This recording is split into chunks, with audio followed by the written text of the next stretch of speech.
Hello guys, welcome to another video. Vampire and Slime Back in Time, Rimuru x Luminous, by M_Swedgy. CH23, Freezing Meal, Rimuru. After changing clothes, I jumped onto the bed, and while waiting for Luminous to transform her clothes, I started to wonder. What manga would Luminous like? Oh, Swordplay Online. I think she would like it. Open double angle bracket master. I don't think she would. Close double angle bracket. Why? Open double angle bracket master. Do you think Luminous-san would enjoy a wish fulfillment story? Close double angle bracket. No. Then what do you think she would like? Open double angle bracket chaos through worlds. She will love how brutal it is. Close double angle bracket. Alright, I will take your word for it. You've never been wrong before, and you've always helped me. Thank you for stopping from messing it up. Open double angle bracket hehehehe. You can praise me more, master. Close double angle bracket, hi.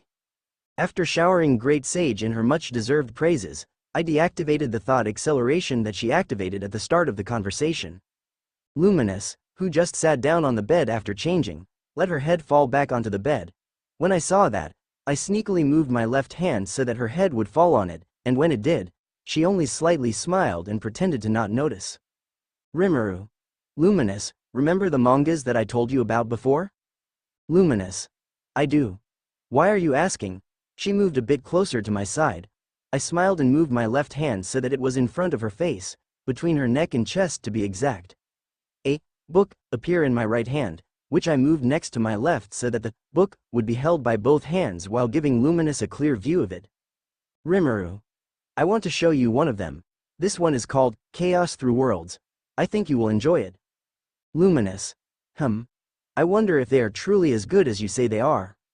Luminous snuggled between me and my left arm for a moment.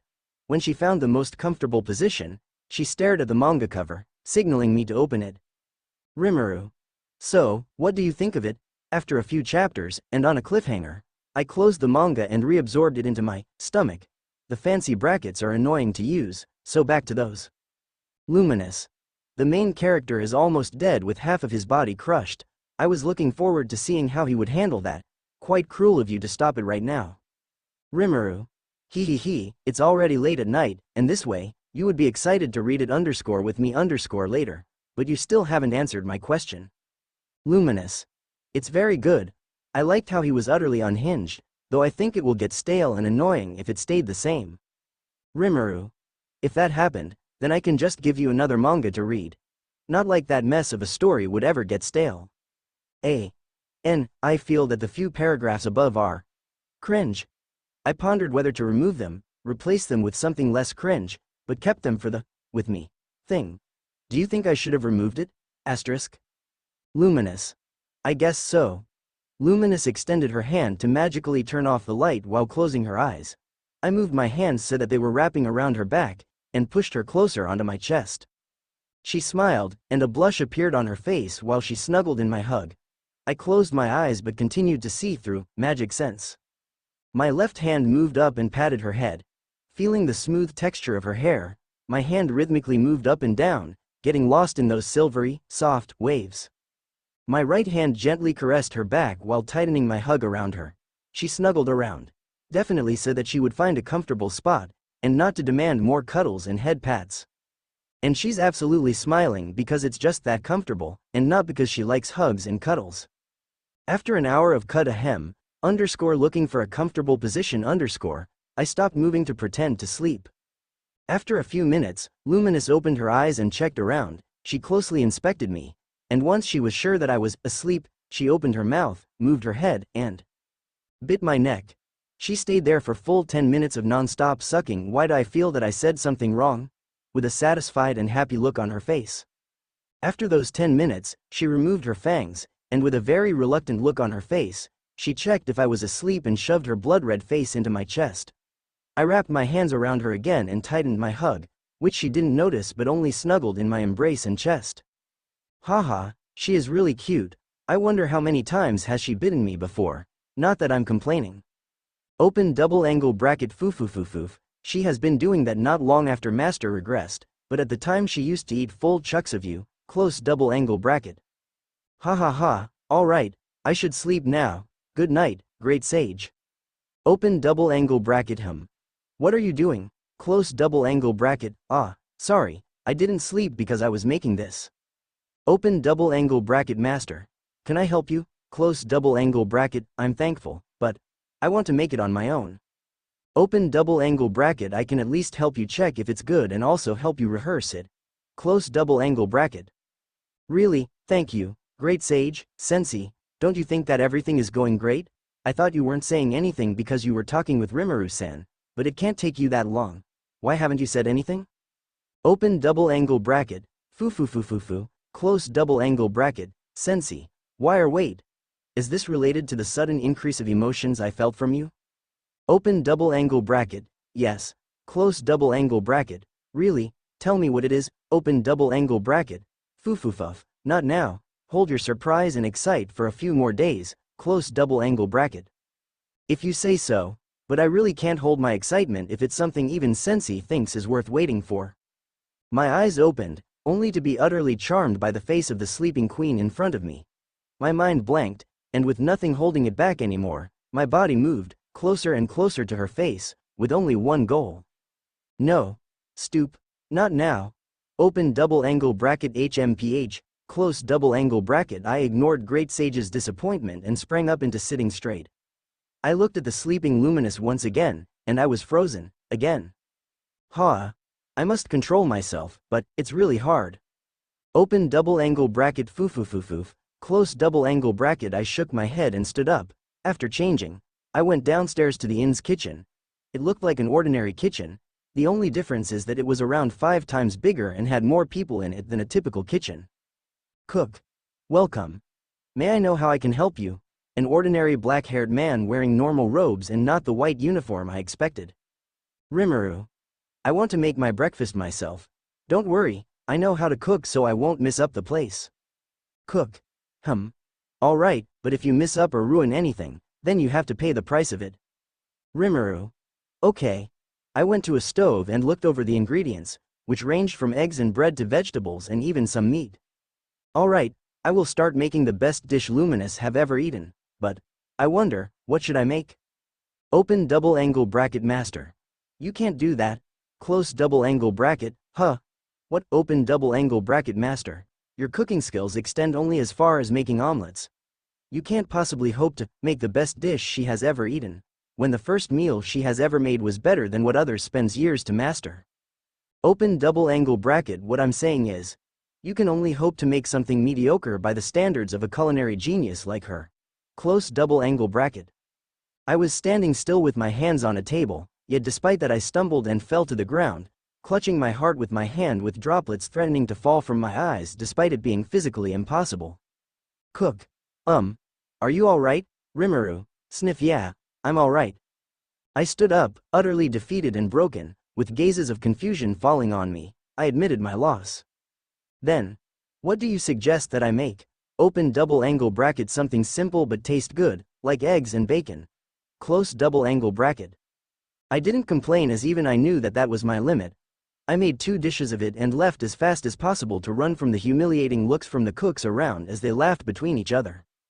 I dashed upstairs to our room, but on my way there, I found Luminous, hugging herself while shivering. Luminous. RR Rimuru. WW where have you been? I'm freezing. She was trembling, raggedly and quickly breathing, barely able to hold herself up. Her entire body was pale, and her eye bags were dark enough to think that she don't have eyes anymore. Seeing her in that form, panic overflowed from my heart, flooding my mind with nothing but the will to end that miserable state. I absorbed the plates and moved to Luminous as fast as I can. Before she has the chance to notice me, I quickly princess carried her and went to our room. Luminous. Whwa. Rimuru. I'm sorry. I tried to make breakfast for us. But I thought that you won't be affected while sleeping. I'm sorry. How can I just say a dumb excuse like that? As long as we are not in contact, she will freeze. How can I be such an idiot? I apologized to her and reprimanded myself, without even knowing what I was doing or how fast I was doing it. I moved and picked her up and ran to our room before I could fully register what had happened. Yet the panic that exploded within me when I saw her, overpowering even when my people died, as if my body would erupt with self-hate if she was hurt, all of that, without even noticing. Luminous. Calm down. I understand, I thought that it didn't have an effect if I was asleep as well, and I'm feeling better now. Rimuru. If you say so. I saw that she didn't look me in the face and the embarrassed look she had. It was only then did I notice that I was princess carrying her. I chuckled to myself and put her down in a sitting position on the bed while making sure to be firmly holding her hand. Rimuru. Are you sure that you're okay? You were barely able to move a minute ago. Luminous. I told you, I'm fine. But what was it that you were talking about? You said you went to make breakfast, right? Seeing how she stopped trembling, and how I can feel that her body is warmer than before, made me calm down and remember what I was doing before. Rimuru. Ah, right. Here, the moment the plates appeared in my hand, a long, white tube launched toward one of them and grabbed it without mercy as it flew across the room. That long tube was none other than Oroboros. Oroboros, Dad, where were you? I woke up and you were gone. Did you want to leave me? Do you not love me? Rimuru. No, I love you and I don't want to leave you. It's just that you were so quiet that I forget about you for a moment as I went to make breakfast. But what are you doing? While I was apologizing and explaining myself to him, I couldn't help but notice he was gobbling up the small amount of food on the plate he took from me. Oroboros, I'm hungry. Luminous. Peeved. He has his priorities, ha ha ha, like father, like son. Rimuru. Ha. Anyway, here's your plate. I ignored Luminous' teasing and gave her the other plate. She took a bite, and her expression turned disappointed. Rimuru. Is it that bad? Oroboros. No, Dad is the best, his cooking is delicious. Oroboros didn't miss the chance to retort and assert his opinion, and despite how adorable and heartwarming it was to see him act that way, I couldn't help but notice that he was a bit different from before. Rimuru. Luminous, is it just me, or his way of talking is a bit different from before? He sounds more fluent and used delicious, instead of his usual tasty. Luminous. I noticed that as well as how he's more talkative than before. I guess he's just growing up a bit, from where he could only communicate by body posture to fluently talking. We nodded to each other as a small, proud smile crept on our faces. Rimuru. So, what do you think of it? Luminous. It's not bad, it's just that I expected more. Oroboros. It's the best. Oroboros, after almost eating the plate, slithered on the ground and climbed up my leg and chest, then coiled around my neck with an angry face while glaring at Luminous. Luminous. If so, then tell me, is it better than what I make? Oroboros. Luminous. Was it at least better than what you ate at that restaurant? Oroboros. Dad is the best dad ever, I love you, Dad. Oroboros closed his eyes with all his strength and wrapped around me while rubbing my cheeks and doing his best to avoid Luminous' gaze. As for me, I could only stare at the ground with empty eyes and pretend that nothing was said. Thankfully, Oroboros' overwhelming love made it easier to return back to normal. Luminous. Ha ha ha. All right, let's go outside and do something. I'm tired of sitting in this room. Luminous stood up and dragged out the door. I said nothing and followed her, as my mind was flooded with what I had planned. Today, I will do it.